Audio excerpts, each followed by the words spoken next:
Did you know that when a child gets seriously sick, 75% of parents separate or divorce? My guests will share how they turn their tragedy of the death of their son, Mitchell, into something meaningful while keeping faith in God's plan.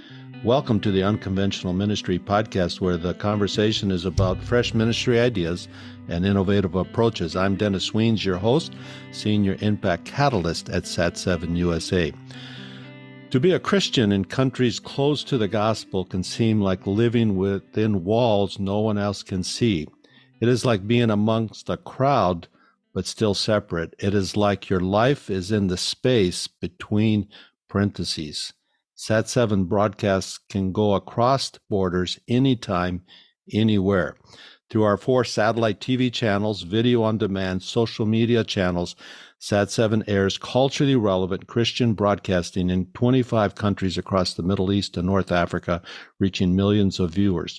Please visit Sat7 USA, that's Sat7, S-A-T, number 7, USA.org, to understand better what is an isolated believer. My guest today is Beth Thorp, an author and co-founder of the Mitchell Thorpe Foundation in Carlsbad, California. Beth joins me to tell her story of her family and how they created a nonprofit in honor of the tragic death of their son, Mitchell. So, Beth, welcome to the Unconventional Ministry podcast. Thank you for having me, Dennis. Glad to be here.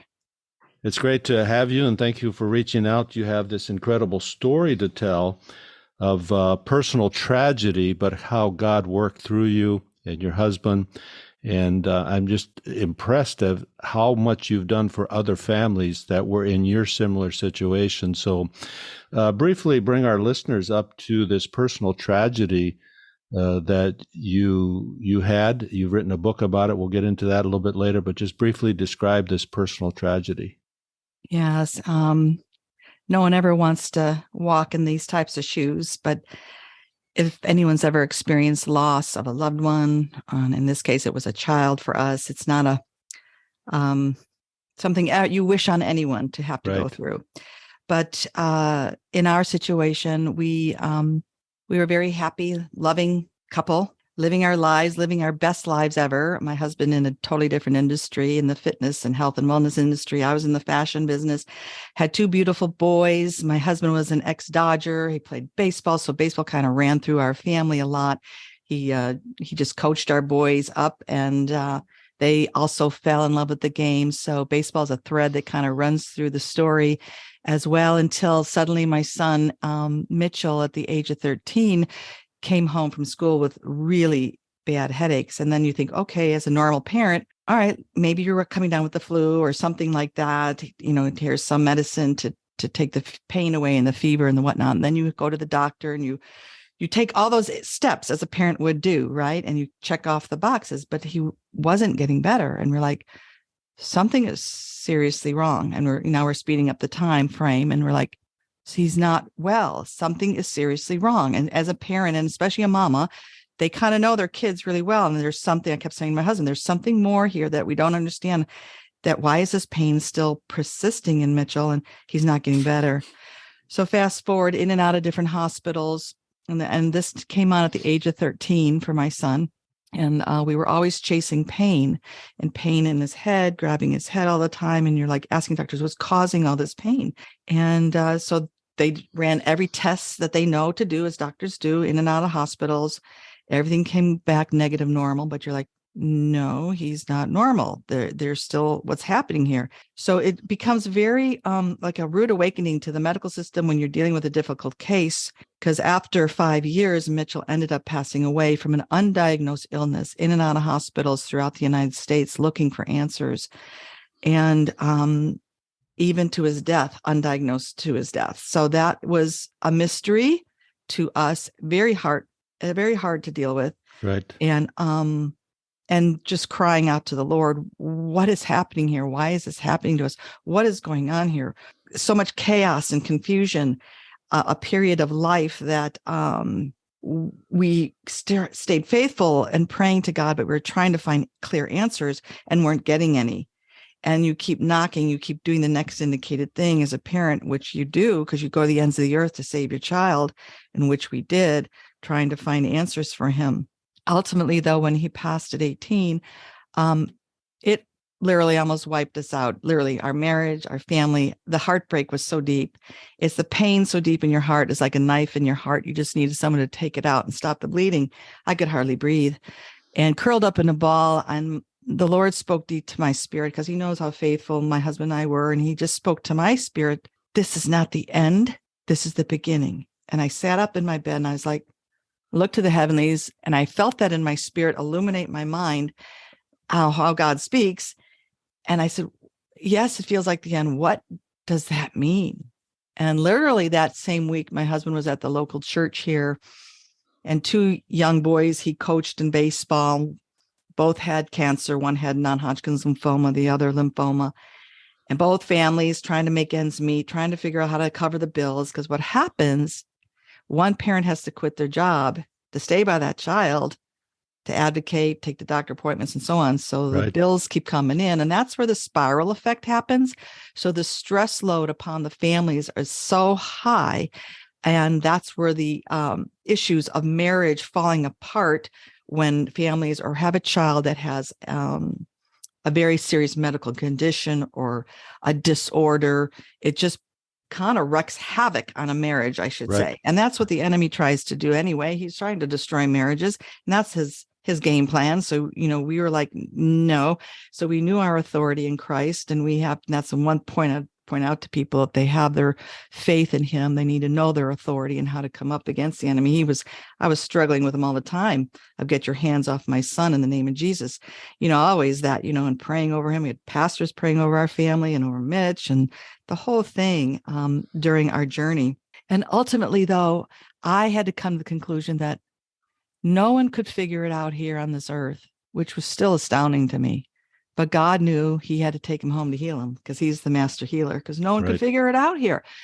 But that wasn't our end game. In my mind, I thought God would heal him here on this side of heaven.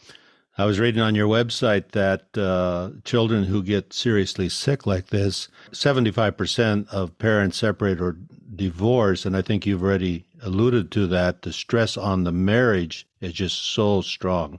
Yes, it is. It like I said, it wreaks havoc on a marriage, whether it's not so much being sick, but it's a long-term condition. Like all of a sudden your child is brought into the hospital and say, we have really unfortunate news. Your child's got cancer, or your child is born with a condition that's going to be a lifelong condition. Well, that just literally flips the family upside down, inside out, as well as the marriage. And if you don't have a strong foundation with Christ and with your Lord, you're on shaky ground and you are going to fall apart. So we are very proud to say, after 14 years now running the foundation, 100% of our families stay together and not in a divorce. So we offer up counseling services if they need it for the whole family unit, including the affected child, the family, the siblings get forgotten.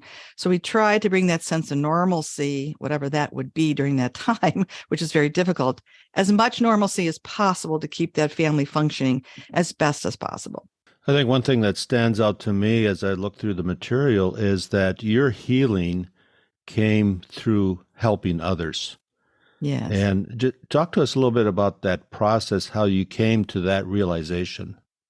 Well, that, again, when God spoke deep within my spirit, and then my husband's, when he was at the church, and he had a calling as well, where God spoke to him saying, we need to form a bridge and help many going through what we went through. And when he came home to tell me that same week I was suffering so, he said, Beth, I have, God spoke to me that we should start a foundation to help many, form a bridge here. There's two children that I've coached that've got cancer. And I looked at him and I said, you want to do what? I'm still grieving. And yet I had to come to the conclusion going, maybe that's what God meant, that this is not the end, that this is the beginning. So we got on our hands and knees. I said, we don't know anything about starting a foundation, but we're going to trust God does. And he knows the children and the families we need to help. So that's how we move and operate. And then we just began to form the paperwork. We created the 501c3. And we said, okay, God, here we go. You know who we're supposed to help. And we started with one child at a time. And then here we are helping thousands of families and children later, giving back over 3 million back into the community, helping families with lots of different programs. But the healing, I have to tell people, this did not come overnight. The healing takes time. It took from his death, and he never goes away. There's never a day I don't think of my son. He's still on the forefront of my mind every day. You feel him every day. But it really was my husband and I coming to the place in our deepest pain of grief that we knew we needed help. We couldn't get out of we didn't know how to navigate. And that's what happens with couples. So the pain is so deep, they don't know how to navigate, how to get out of this pain. And what happens is they'll either lash out at each other or whatever. And this goes for many families, whether it's a sickness or a child commits suicide or things, and then they blame each other. And there's just all this havoc that happens in the marriage. So my husband and I knew when it broke through, we sought counseling from a spiritual counselor. We went through grief share many a times over and over, but it got to the point where we knew we had to have one-on-one counseling. And it really was at that point, our counselor, so prophetic woman, took my husband and I individually and had to take us through an exercise of forgiveness. He first worked on my husband, and then she worked on me. And when the Holy Spirit gets you to the point of, I'm talking about forgiveness of all the doctors that couldn't find the answers, all the people that said things that they shouldn't have said, family members that did things that they should, all that builds up, Right. over the years. And you're like, you got to break that off of you, which you, as men and even women express their emotions more than men, but it had to be broken off my husband because he was carrying it all and myself until, you're a bawling mess on the floor, so you have to have a counselor that you can just lay it out and it wasn't until that next day, that transformation of breaking all that off of us that doesn't no longer serve us, that we were hanging on to. It was almost as though, Dennis, we went through the refiner's fire and we were transformed and came out the other side, that God took us through. And then I woke up the next day so transformed. I looked at my husband. I said, I don't want to do anything else on this planet unless it has eternal significance, because nothing matters anymore. Right? You lost everything. What else matters really in life unless you can be equal to Christ, because he's the ultimate healer. At the end of the day, God's the only one who can heal and redeem. And that's literally what happened. And it transformed us. We quit our jobs of what we used to do. We started this foundation and never looked back. And so and that's a total trust. Right. How do you trust again when you've been hurt? Because usually that's the hard thing for humans. When bad things happen, they think, oh my God hates me. What did I do wrong? And that's just human nature. We start walking, what did I do, God? What did I do? Why are we walking through this season of life that's been horrific? But we never know the mysteries. I still don't know to this day. And I probably will never know until I get to heaven. But I knew when I had to look back on it now, I can see the perspective and the fingerprints of God through our story and what came of this tragedy. But if my husband and I weren't obedient servants to listen to him, we would have totally dismissed it and maybe gone on with our lives and done different things. But we were obedient to listen to God, to know what to do with the tragedy, to create a blessing for others. And at the time, again, at your audience, we didn't know what that was. Right. You set a great example for so many other people. And one of my earlier podcast guests, the subject was the trauma of unforgiveness. And it wasn't the abuse he had as a child, but it was a trauma he had because for decades and decades, he didn't forgive. And there's trauma in unforgiveness. And so I think you came to that realization as well. And so let's move on to the foundation. And you've written a book on Mitchell's life as well, A New Creation. And I'm sure our podcast listeners are going to want to look at that book, order that book. So tell us how they can get more information about this foundation and how you provide for so many other families going through what you and your husband went through. Okay, perfect. The foundation we'll talk first, and the book. The foundation, as we grew, we have 4 programs, our medical and home assistance. We found that was the largest area that families needed assistance on, and that is basically anything in the United States, anything that's not covered under insurance. Over in Europe and other countries, sometimes their medical is all insurance and things were taken care of. But still, many families find spending $10,000 to $80,000 out of pocket here, just trying to make ends meet with other things that go along with helping a child. So we have our medical and home assistance program. Our second program was our healing and rehabilitation. We found that many families needed to continue the therapies outside the hospital once the child leaves. Also under that umbrella comes the counseling services, as I mentioned earlier. Our third program was our wheelchair conversion vans. We've helped families. Not all of them need it, but we've been able to help them understand how to get vans at cost, and we'll help them with the conversion part for the wheelchair.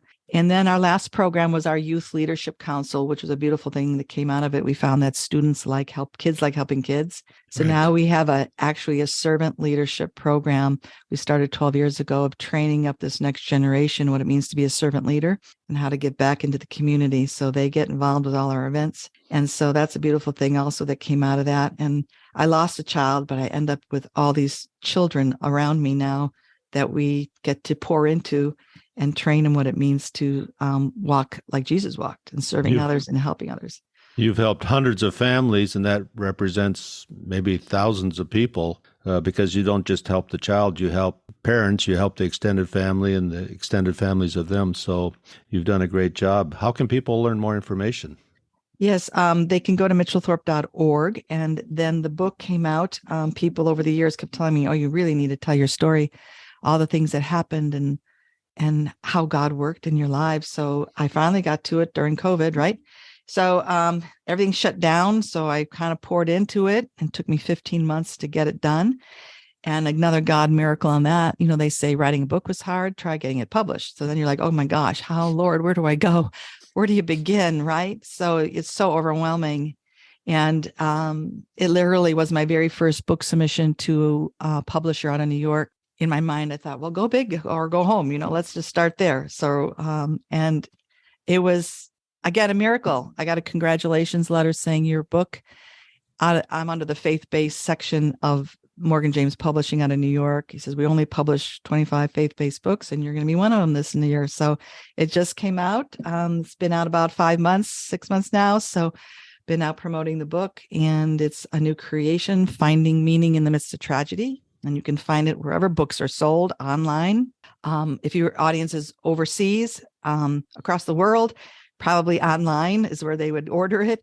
Right. But for those locally, you can get it at bookstores, or you can actually go to my website, anewcreation.org, and I can personally sign it for you and get it out to you, mail it.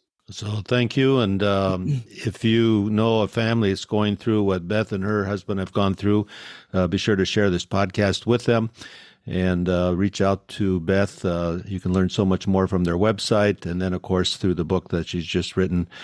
So, Beth, it's great to have you on the Unconventional Ministry podcast and share your story. All right. Thank you, Dennis, for having me.